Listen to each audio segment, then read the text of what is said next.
नमस्कार, DV news में आपका स्वागत है। प्रधानमंत्री नरेंद्र मोदी ने सत्ता में लौटने पर एक राष्ट्र एक चुनाव और समान नागरिकता संहिता जैसी योजनाएं लागू करने का संकेत देते हुए कहा है कि उनकी सरकार भारतीय जनता पार्टी के चुनाव घोषणा पत्र में किए वादों को पूरा करती है। मोदी ने एक इंटरव्यू में कहा है कि उन्होंने अपने अगले कार्यकाल के लिए 100 दिवसीय योजना में 25 दिन और जोड़े हैं ताकि देश के युवाओं से सुझाव मांगे जा सके कि वे सत्ता में वापसी के तुरंत बाद सरकार से क्या उम्मीद करते हैं। लोकसभा चुनाव की घोषणा से पहले मोदी ने सभी मंत्रालयों से अगली सरकार के लिए परियोजनाओं के क्रियान्वयन के वास्ते 100 दिवसीय योजना तैयार करने को कहा है।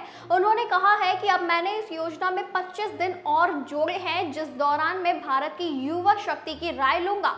सत्ता में लौटने के बाद वे हमसे सबसे पहले क्या करने की उम्मीद करते हैं, मैं उनकी अपेक्षाओं को पूरा करने और वे किस तरह से देश का विकास चाहते हैं इसके लिए ही यहाँ हूँ। यह पूछे जाने पर कि क्या एक राष्ट्र एक चुनाव और समान नागरिक संहिता पर एक केंद्रीय कानून 100 दिवसीय इस कवायद का हिस्सा होगा, इस पर मोदी जी ने ये कहा है कि ये लोकसभा चुनाव के लिए भाजपा के घोषणा पत्र का हिस्सा है और एक चीज आप मानेंगे कि हम अपने घोषणा पत्र में किए वादों को पूरा करते हैं। मोदी ने कहा कि अगर आपने मुझ पर और मेरे कामकाज की शैली पर गौर किया है तो आपको पता होगा कि यह पहली बार नहीं है कि मैं नई सरकार के पहले 100 दिन की दूरदृष्टि के साथ चुनावी मुकाबले में उतरा हूं।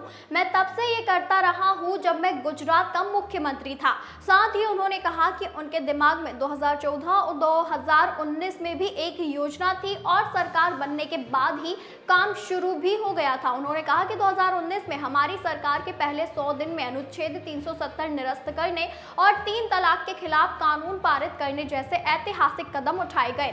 प्रधानमंत्री ने कहा कि इसी तरह इस बार भी हमने अपने तीसरे कार्यकाल के पहले 100 दिनों के लिए योजना बनानी शुरू कर दी है।